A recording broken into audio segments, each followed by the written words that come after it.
it does seem like, yeah, there has been stalemate. They hit a major obstacle, and one party felt they can't overcome it. It seems to me, I don't know what you think, that it could be overcome yet. Well, the thing about life is promoted.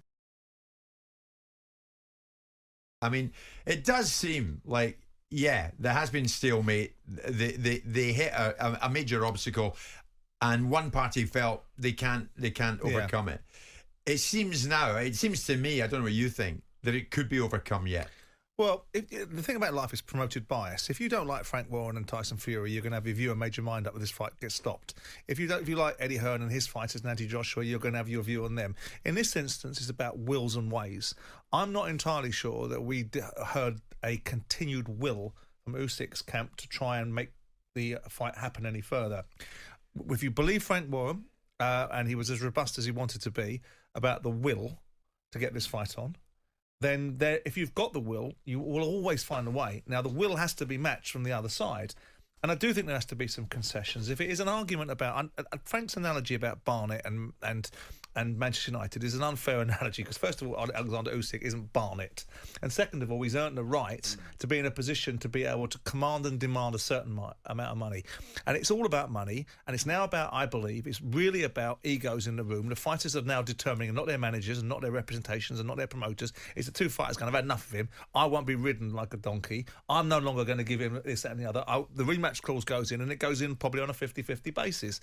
And if Oleksandr Usyk wins that fight, then it should be on a 50-50 basis. And I don't care what Frank's argument is about Tyson Fury being the A side. If he loses that fight, at the very worst case scenario, it should be 50-50 on the second fight, because again, it'll be Fury bringing the juice into the fight, because if it's got to be fought again in this country. But then you might have a situation where they're worried about the splits, because the splits will be based upon a Saudi Arabian fight, and then all of a sudden the numbers get very, very, very, very, very big. Yeah. And so they're all fighting for that particular piece of that particular pie. There has to be a will. And if Usyk really wants this fight for the undisputed title, which is going to be disbanded anyway, but notwithstanding it, he lays the claim to be the first person to have achieved it in 20 years since Lennox Lewis, then the will has to be there. Because it would appear to me, despite people's perception of my allegiance to Frank Warren or Ben Shalom and not Eddie Hearn, you've got to get fights done. And if Frank doesn't get it done, he's failed. In the same way that if Eddie Hearn didn't get a fight done, he's failed. It reflects but badly on them. I do think the will is there. I do think the will is there. And if the will's there, and he's already got Tyson to accept that the rematch clause stays in, which I find a bit contradictory, because I'm pretty sure that Tyson Fury was the one that wanted the rematch clause in the first place. And then to take it out is about, I'm the bigger dog in the room. I'm the big dog. This is how I bark, you sit down. We didn't say they're going to take it out, did he? No, you're missing the point. They want it. Tyson Fury wants the rematch clause out. Tyson Fury introduced a rematch clause in the first place. When the negotiations started, the rematch clause concept was introduced by Fury's camp. Frank's saying that's not the case. I'm not sure that's true. Now what we're saying is Tyson Fury's got his 70-30, and Tyson's now saying, oh, and by the way, whilst we have this moment to share, we'll have the rematch clause out as well, right? And now logic would tell you that doesn't make a big commercial sense, because actually, Tyson, if you do get beat, you'd want the rematch. But he's basically trying to call it out mano, say, I tell you what, I'm so confident I don't even need a rematch that's against not what you. Frank just said. No, but Frank is now saying that the rematch clause is in the split. And but the bottom line is Fury doesn't want to have an hour conversation about the split. He wants us to dictate the split on that. Well, and if he loses that fight, surely there has to be a concession made to Usyk. Otherwise, that's not a will, is it? That's not a deal. That's an autocracy. We showed what we hope happens by getting the two of them together, Simon. How we did it is another matter. But getting the two of them together live on air with us here at Talk Sport, it's up to them now. If they don't feel duty bound to get this done for fight fans, Simon, they never will. I don't think if this fight doesn't happen, it's not them two to blame. No, it's the fighters. Yeah. That's where I'm at. There was a point where, and I've said it to Frank before, and I've said to him, why don't you kick him up the jacksie and get him to do as he's told? You're the promoter. He goes on the radio telling everybody what deadlines Anthony Joshua's got. He said, well, you try doing that. Our bottom line is, it's easier said than done, because Fury's a law unto himself. If Fury feels the heat, the genuine heat of people's disapproval and people's contempt and disdain, and it's loud enough and long enough, then maybe he'll change his view on things. But right now, he keeps winning. He gets put in a situation where we say, hang on, this is not a 70-30 fight. You're taking the mickey. This is a 60-40 fight. He gets his way, and everyone should bow to him.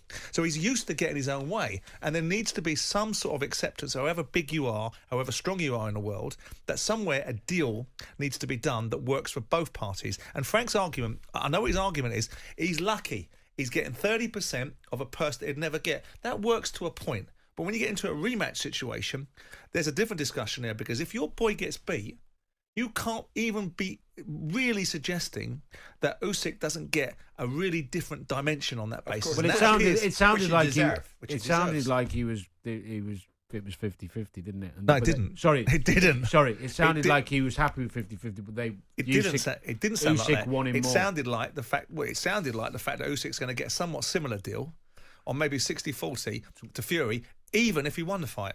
That's what it sounded like to me. Yeah. And if I'm Usyk, I'd tell him to blow it out of his backside. And it's all well and good as well, you suggesting that it's easy for Frank to get Tyson Fury to walk in line or do whatever, do as he's told. How long have you been told on this show to stop eating on set and stop doing what you want? Oh, there you go. And belittling people and swearing on air and I stuff don't like swear. You I only belittle those that deserve it. That's okay. Step forward, Martin. So there we are. Crash Out came to air at the same time as Frank Warren, and now, as we're led to believe by both of them, the talking at this moment goes on. So maybe it's not off. Maybe they'll find a way. As soon as we know, you will know. It's Murphy, Jordan and White, boxing promoters.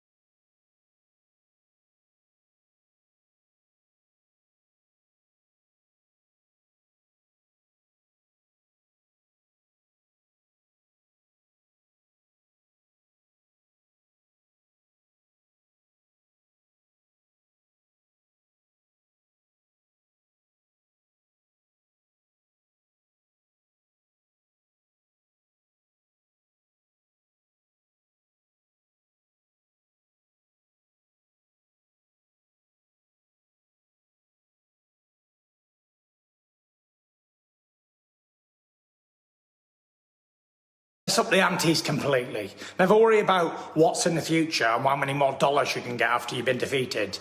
Worry about the fight. April 29th, no rematch clause, the winner takes the glory. Greedy belly. Rematch clause come from your side, not mine. Stop whining and ducking. Be a man.